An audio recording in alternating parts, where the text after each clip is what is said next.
Welcome to today's life chapter reading of A Cold Creek Christmas by K.G. Fletcher. Chapter 1. The charming bell above the door to the Hudson Hill Cafe dinged as Amber shoved it open, the scent of coffee and gingerbread immediately hitting her senses. Wrinkling her nose, she sighed.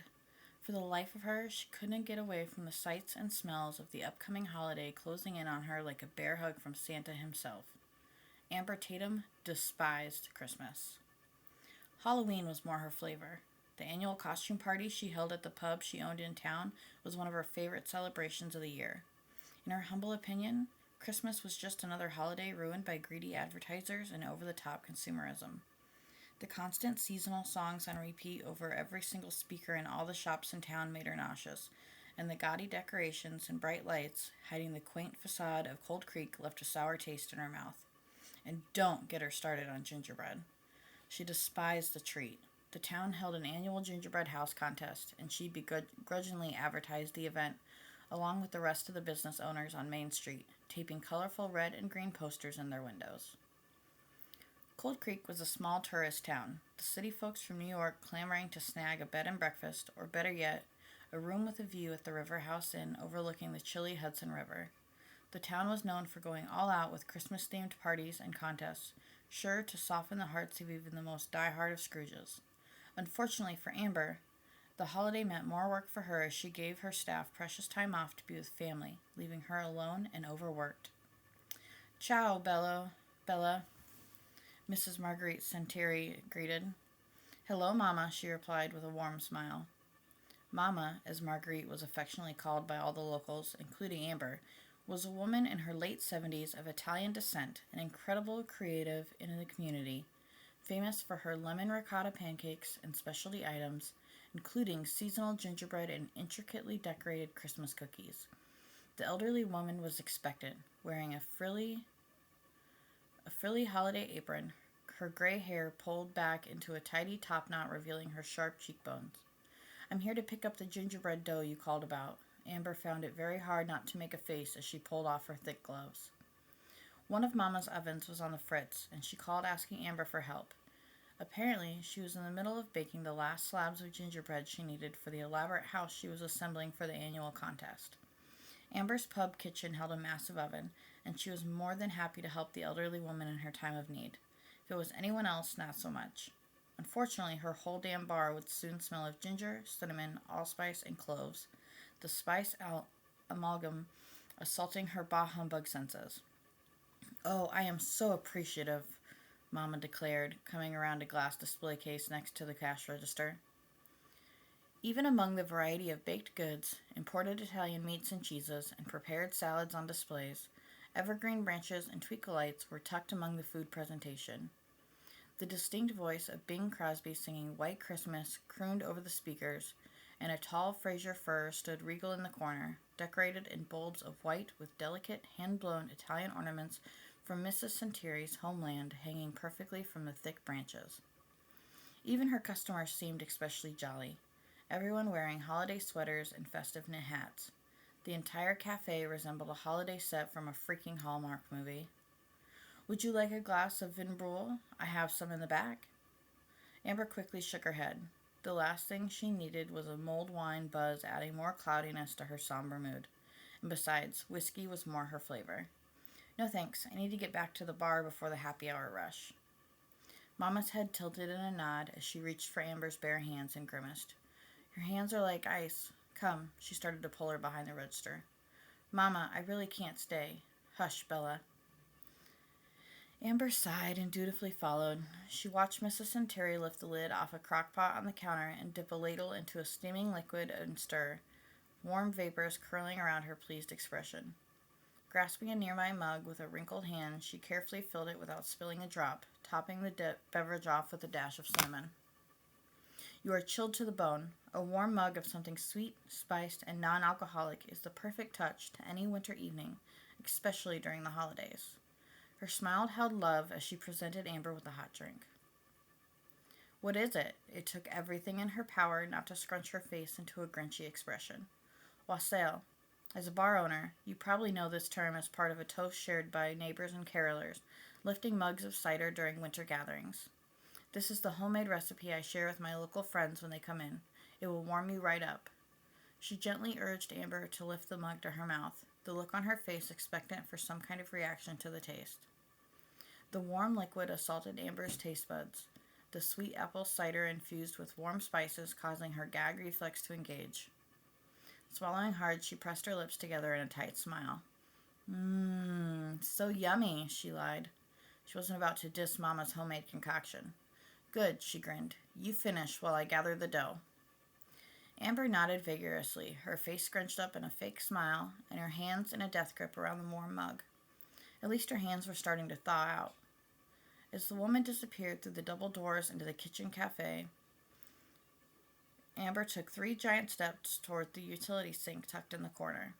Looking around at all the happy customers nibbling on wretched Christmas cookies, she made sure no one was watching and quickly dumped the contents down the drain. With the empty mug in her hand, she came back around the display cases and leaned nonchalantly near the cash register, feigning innocence. When Mama returned, Amber lifted the empty mug to her mouth and pretended to swallow the last drop. She even swiped the back of her free hand against her mouth for full effect. Mama, you were right. This wassail warmed me right up." The woman's grin was infectious, and her eyes glimmered with pleasure. "Would you like to take some to go?" No, thank you. This hit the spot. Maybe next time?" "Of course." Amber set the mug on the counter and reached for the 2 cookie sheets stacked in Mama's arms. "Is this all of it?" "Yes. Take the plastic wrap off, of course, and bake them in a 425-degree oven for about 15 minutes or until they are puffed up. Usually when the air is full of unmistakable holiday flavor, I know it's about time to take them out." Amber offered a cockeyed smile, taking the trays from the woman. Yep, her bar was going to reek of gingerbread. "Great. These are the remaining wall pieces to my gingerbread house," she explained. "I'm replicating an Italian villa for the contest. I'll have Gio pick these up before closing time." "Gio?" "Yes, my grandson, Giovanni." Mrs. Santari's eyes lit up at the mention of her grandson's full name, piquing Amber's interest.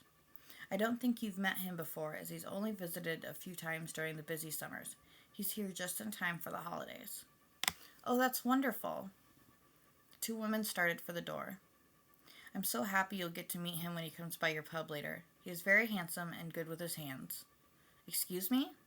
Gripping the stacked trays a little tighter, Amber tried to stop to gather more information about her handsome grandson, but Mama already had the door open, ushering her outside into the winter elements.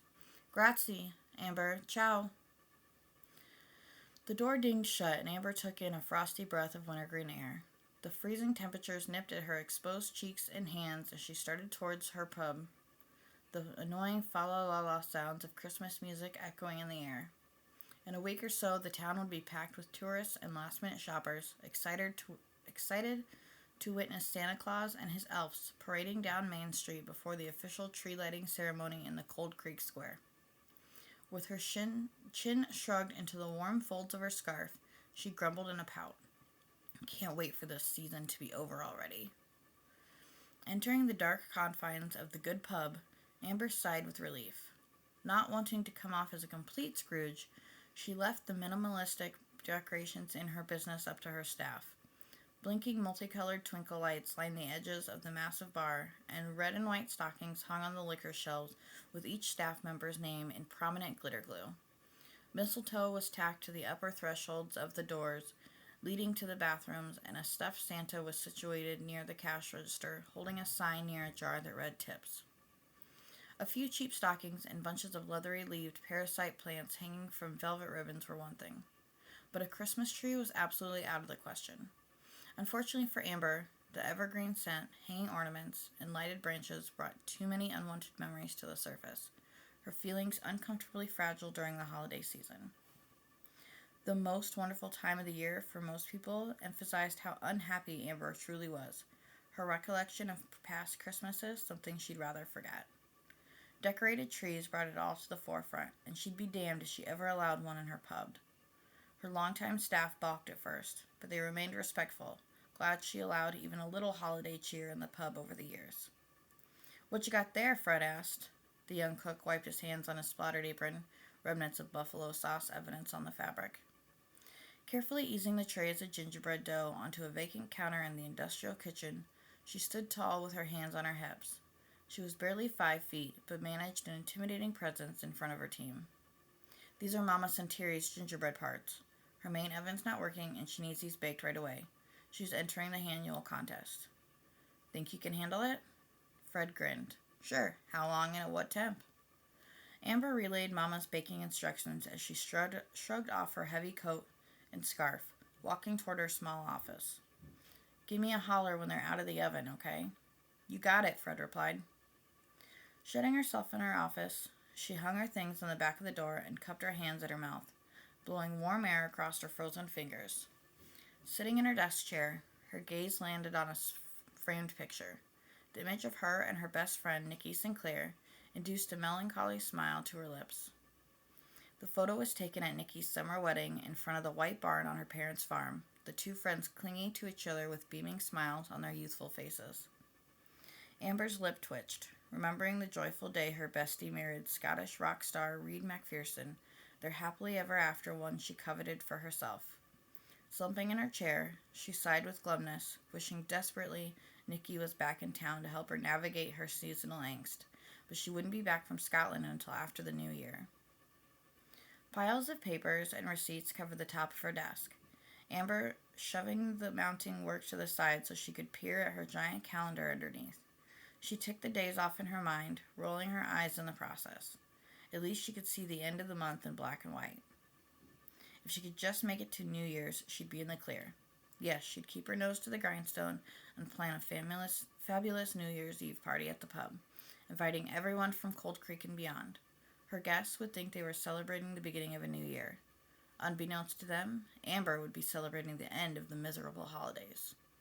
Too bad she'd have to live through the next few weeks in garish Christmas technicolor. December 31st couldn't get here soon enough. The scent of gingerbread was strong, and Amber had to disguise her loathing with a pinched smile as she exited her office a half hour later. Eyeing the kitchen area, she spotted the dreaded sheets of cooling baked goods in the corner, perfectly brown into fat layers ideal for building an Italian gingerbread villa.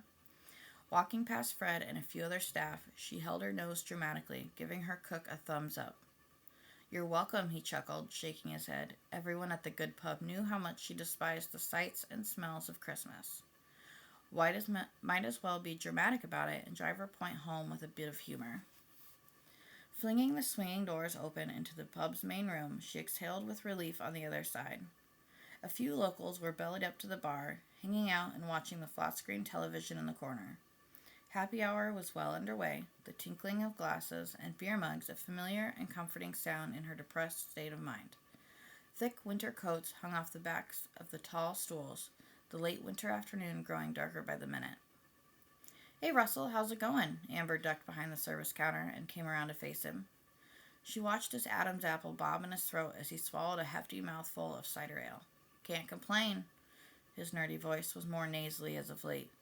The full-time caretaker of Bannerman Island suffering multiple colds from being out in the elements most days. Amber suppressed a grin, busying herself by stacking clean glasses on a shelf. Her bestie, Nikki, always made fun of Russell, the two of them going way back to their elementary school years. When a sudden whiff of Russell's potent aftershave hit her senses, Amber giggled, remembering Nikki's reaction on numerous occasions to the scent. Seriously, Russell, you smell just like my grandfather. Easy on the Old Spice. What's so funny? Russell asked. Nothing. With her hands on her hips, she eyed his empty glass. You want another, Russ? Alrighty, he slid the glass towards her. She pulled a lever and a golden stream of ale poured forth into a fresh glass she snuck underneath. She efficiently filled it to the rim with a thin layer of frothy foam skimming the top. Thanks, he offered. Russ was dressed casually in blue jeans and a fitted sweater that looked like something from an 80s sitcom. His dark, cropped hair was neatly combed back from his face, and he seemed relaxed in his regular seat at the bar. Amber had been serving Russ drinks for years. The single, lanky guy who had a fondness for the outdoors was friendly enough, but she'd never really even been remotely attracted to him. Taking in his average brown eyes and smooth face dotted with several moles, she wondered if he'd ever find a nice gal and settle down in Cold Creek.